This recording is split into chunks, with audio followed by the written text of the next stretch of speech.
Hey, what's up everybody? BDF 44 coming to another video. Alright, it's like 4 in the morning and I'm up because my sleeping schedule is crazy.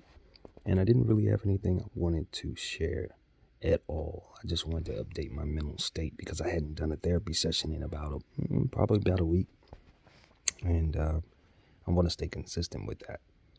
So you turn it on when you feel like turning it on. If you want to do it the right way, you don't wait until it's appropriate or you wait until anything. You just turn it on at random, and that's the best part of this process. It's just like I handle my art, absolutely random and absolutely organic. So yeah, happy 2022 everybody. I'm feeling pretty good. Like I said, my sleeping schedule is all out of whack. I've been finding myself waking up at like 3 in the morning, like it's 7:30 or 8 in the morning. And I usually stay up to like 9 p.m. or something like that I knock out, or I'll take a daytime nap like around 5:30 and then wake up at like midnight or something. I made the mistake of going to sleep at like 7:30 tonight and woke up at 3, so here we are. But just got through ordering my groceries. Amazon, love being able to do that. What a beautiful time to be alive and order my groceries from my bed at 3 in the morning. But that's cool. Check my crypto. It's down, but we expect this. My AMC shot up after hours last night, as you all probably know if you follow it. AMC and the other meme stocks all shot up. It was reported that there was some type of NFT GameStop announcement. That it turned out that the article that was written telling everybody that it was written 2 hours before the spike after hours. So basically what we believe that was them covering up the fact that some of the little short sellers are in fact covering at these prices, which is common sense because they've been waiting for these prices to come to this point since it launched back in like March or something, whenever it did that initial leap, June, something like that. I don't remember, but yeah, they needed that price to come down to 20, and some of them actually got it to that price. It was a freaking miracle for the short sellers in some ways, in theory. The ones who don't control the market but did short it all the way down to like $21, yeah, they were able to cover their positions. So congratulations to them.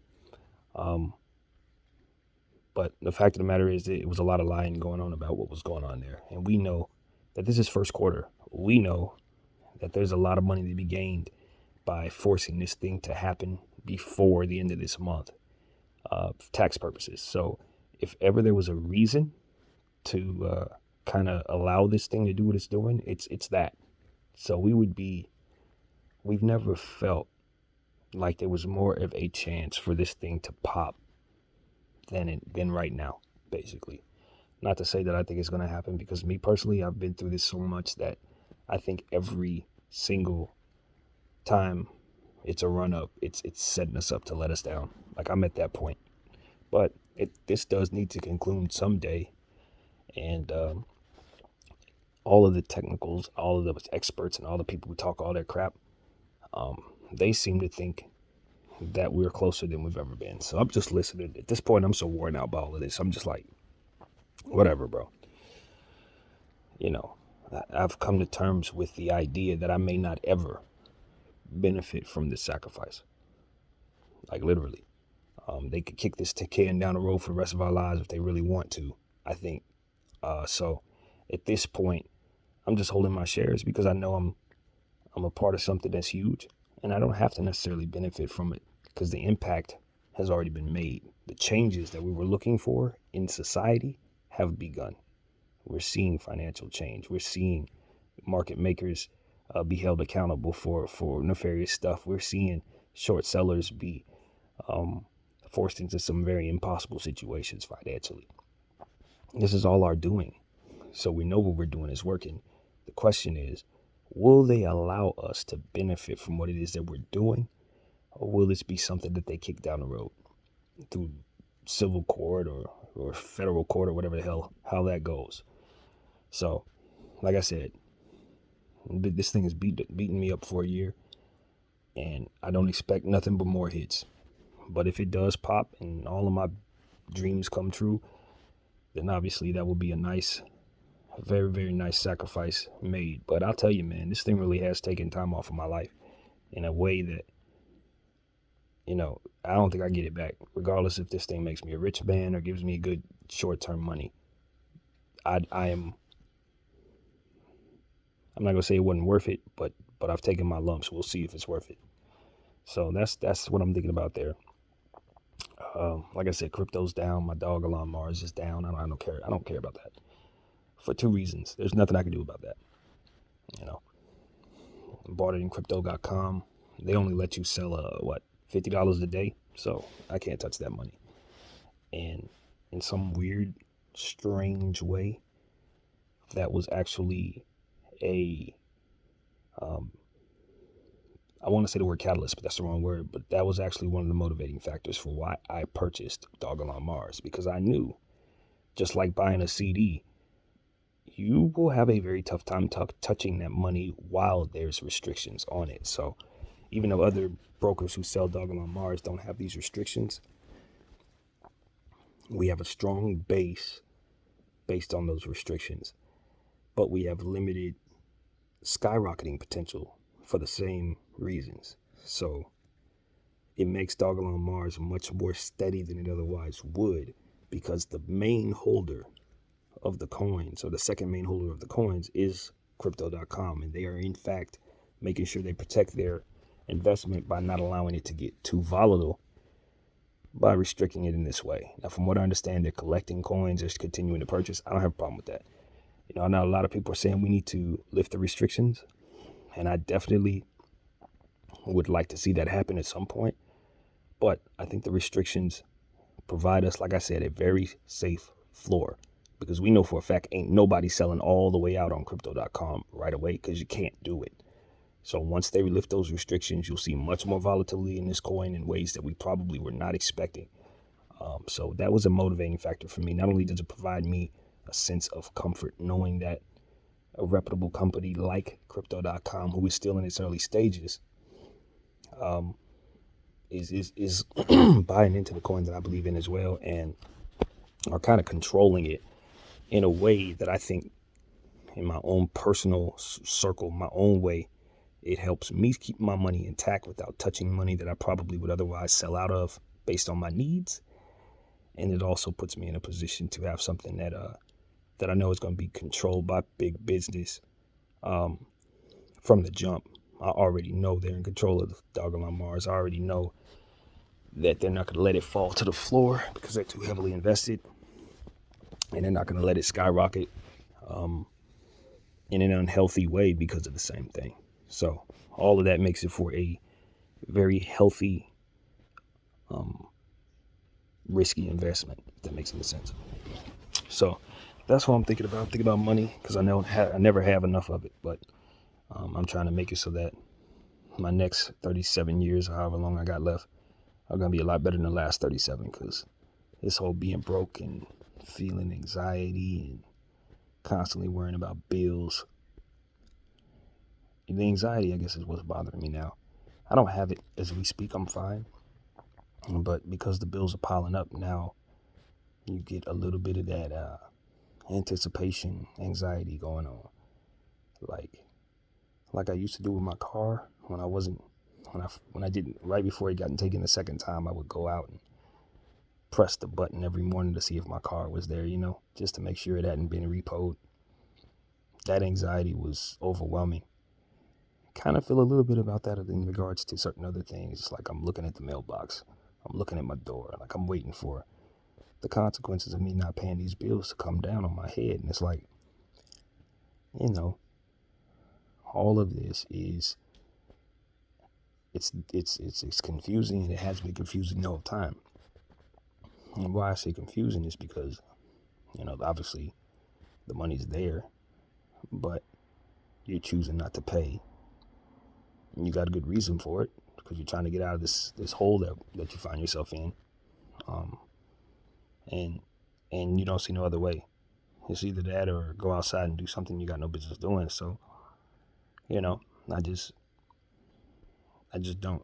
I just don't. I don't pay anybody, and I hold my positions like I can afford to do so. And it's not the smart move. Everybody says you shouldn't do it that way, but this is the only way I'm gonna make real money, man.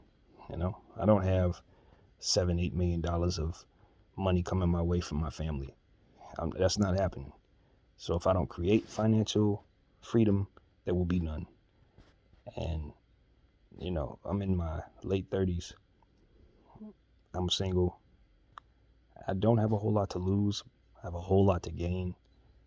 There's nobody sitting here saying, feed me, just myself. So if I can allow my stomach to growl a little bit, sacrifice a little more, big money awaits as far as I can tell.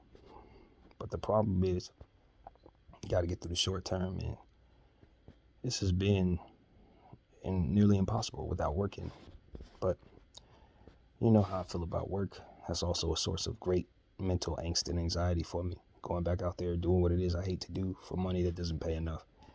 It's just something that I have a very, very negative mindset about. And so I've been putting that off, like it's something that must not be done. And I'm not too happy about that. That's one of the reasons why I do my videos here. This is one of the reasons why I'm doing all the art pieces that I'm doing, because I'm trying to settle my mind away from that very volatile and irrational space of anxiety and defeatist mentality about having to go back and do something that I desperately would like not to do, even if it makes sense to do, which is the circle of confusion. So I just live in that truth. I continue to do the things that I love to do, which is the art and these videos, obviously talking to you guys, and I just let it be what it is, man. And hopefully as things progress, doors open up somehow through these different things that I'm doing. But if they don't, I'm just doing what I love to do and letting it be. A lot of people say they do things for the love, and they mean it. And maybe they go about it a smarter way than I do, because they make sure that they're making money at the same time. But I'm not so smart in that way. And what I will tell you is I do this for the love, for real. I don't do anything these days if it ain't something I enjoy doing. Like, that's how I've set my life up in the short term. Now I know I can't continue that, or at least it doesn't appear that I can continue that. But everything I'm doing, from the time I turn on this camera to everything that I'm into these last 4 months, it ain't been about nothing but passion. I ain't looked for a quarter off of it. I haven't looked for recognition for anything. I share what I share. And this is another thing about me that I don't even know if I've actually said on camera. The only reason why I even press send or press upload on any of this is because I went through a lifelong process of creating a bunch of stuff that I was proud of and never sharing it with anyone. I did poetry in my early 20s, and I'm really, really gifted at that too. But the problem is, I never felt comfortable enough really sharing any of that stuff consistently. All throughout my years of growing up, I used to write songs, rather not music itself, but like just create songs. I used to do all kind of stuff that I really was proud of, that I thought was good, but I just didn't have the courage or the way to share at the time. So now, as a grown up, you get the, what's the word? How do you express this? You get the great opposite of that. Now it's like an exaggerated opposite. Now I share everything. That's why you'll see me in this camera looking all kinds of crazy with my head not shaved, and because it's an exaggerated intent on being overly confident in sharing whatever there is. So it provides an authenticity that I don't think many people strive for, because I'm not striving to provide you something in that way. I'm looking to overcome old demons, and that's why I do the things that I do. So it's, that brings me to another thing. It's like when people behave a certain way, if it's awkward or weird, a lot of times it is attached to their psychology. Some, especially if they're conscious, if they're intelligent and self-aware people, a lot of what they do is not It's not really based on a lot of things that society may believe. Like, I don't get on this camera because I want attention. I get on this camera because I'm trying to overcome the fact that I never provided myself a chance to receive attention. Out of insecurity, fear, shyness, anxiety, and all the various different mental things that I've dealt with in my life. So, when you're really, really gifted, it's not enough to just express what it is you love to do. You got to overcome whatever it is inside of you that may not want to express it. Sometimes the same thing that makes us great or make us feel like we're great at something and be the same thing that is too much for us to handle and manage. It's too powerful for us to overcome. And my anxiety and my self-consciousness and those various different negative mental spaces, they've made it so that I didn't want to share. In the past, all the way up until I was about 33, 34 years old, I didn't want to share nothing. But now, check out Apple Music. You'll see every playlist I've made. Check out my IG. Check out my Facebook stories. You're going to see all of the art I've been doing, all of it. It's only one piece I didn't share. It's one piece out of 223 pieces, 224 pieces over the last 3 weeks. So I wouldn't sit up here and say I'm a gifted artist or a talented visual artist. Nah. But what I will say is I've come up with some really, really dope stuff. Stumbled on some really dope stuff. So, the talent comes out one way or another. And, good music is back. So I'll be able to make a playlist for the first time since mid or late December. It's early January. So that's about a little more than 2 weeks. And that's a very long time for me. I was dishing out maybe 4 and 5 playlists a week. Sometimes maybe 2 and 3 a day in some cases. And I just haven't touched music since I picked up the art. So everything kind of went stagnant at the end of the year in the music business. And now we got some more music coming out. So I'm definitely going to check it out. Get caught up on the Nas album and all that good stuff. And then come out with some more playlists. So it was a good little hiatus from what it is that I love to do musically. Allowed me to segue into something different. And now I can get back into the music. So yeah, that's all good. Yeah, as far as everything else, man, I'm honestly still very much in my mental space. As you guys could probably tell, getting up at 3 a.m. to turn on this camera, I didn't want to, or I don't want to go back and do security ever again. And I've been praying a lot about that, and I've been enjoying my life without that. And as hard as it is without these checks coming in, I enjoy life a lot more when I'm not answering to somebody else. Like, my existence on this planet and my presence in my body feels so much more worth living when I'm not waiting on a $500 check every week or 2 weeks. Like, I'm not going to lie to the world. I really hate the process of what it is required for us to make it in this world. The notion that we have to continue to answer to somebody or pay somebody every month. I just want that whole process to evolve. I really do. It's the same stuff we've been doing since the beginning of time. Everything has been produced. We are still producing. Not everyone needs to work. Everyone needs to be productive. Make no mistake about it. Naturally productive to what comes naturally to them. We all don't have to do things that don't fit our natural spaces anymore. It's not important for us to go out there and dig and pick and sew and push. All of that stuff can be done by machines now. Even the numbers, data entry stuff, all that stuff can be done by machines now. We should, as citizens, as people, as humans, be able to find our passions and dedicate our lives to it without needing to do something else in order to feed ourselves or shelter ourselves. That's what was necessary when the country was being built. The country is built. We're here. Now we should be able to chase our American dream. You know what I mean? We should. And I'm not saying that nobody should be able to do the service jobs. I'm saying you'll find enough people who will passionately want to do those service jobs.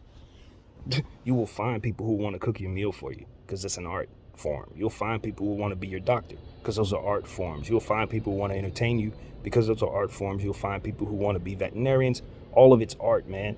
And where there's art, even if it's an art form that's boring to you, somebody's going to be passionate about it and be gifted at it. And that is where you're going to find your service positions. They will be filled. People will always want to do something in order to be in the house. Not everybody's like me. You don't have to worry about things staying up because people will make it stay up.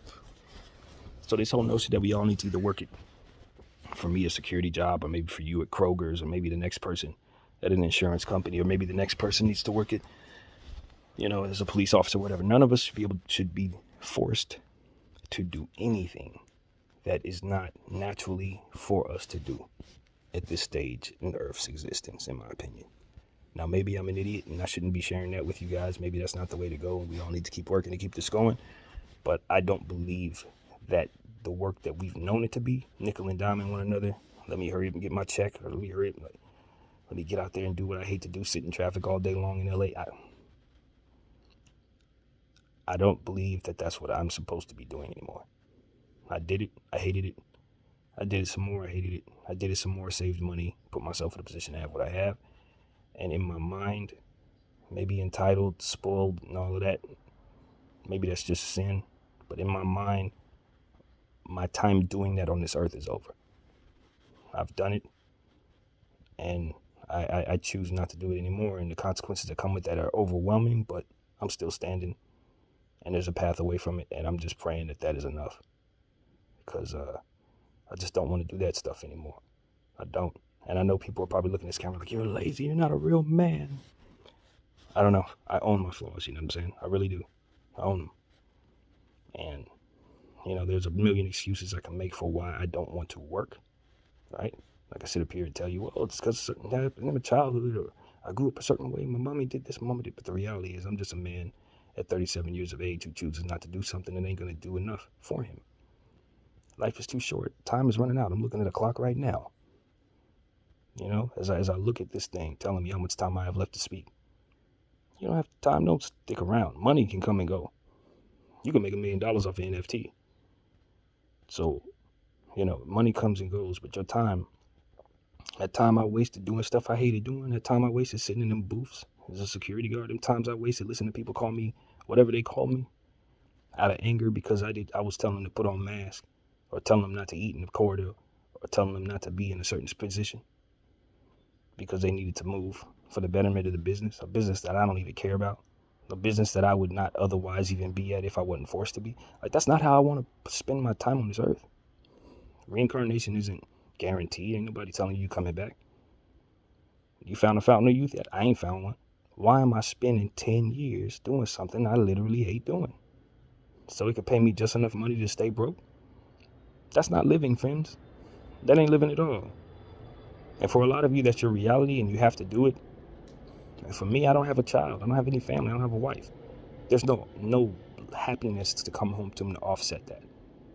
When you have little babies run up to you saying, I love you, and doing all that stuff the little kids do, you know that you're at that place of business for a reason. You're coming home and it's beneficial to your family. It's beneficial to your mindset. It's beneficial to your circumstance because you're doing what needs to be done to feed others. Ain't none of that happen here. There's nobody here but me. And the only thing I want is to not ever go back to those places again. So that's this context of where I'm at.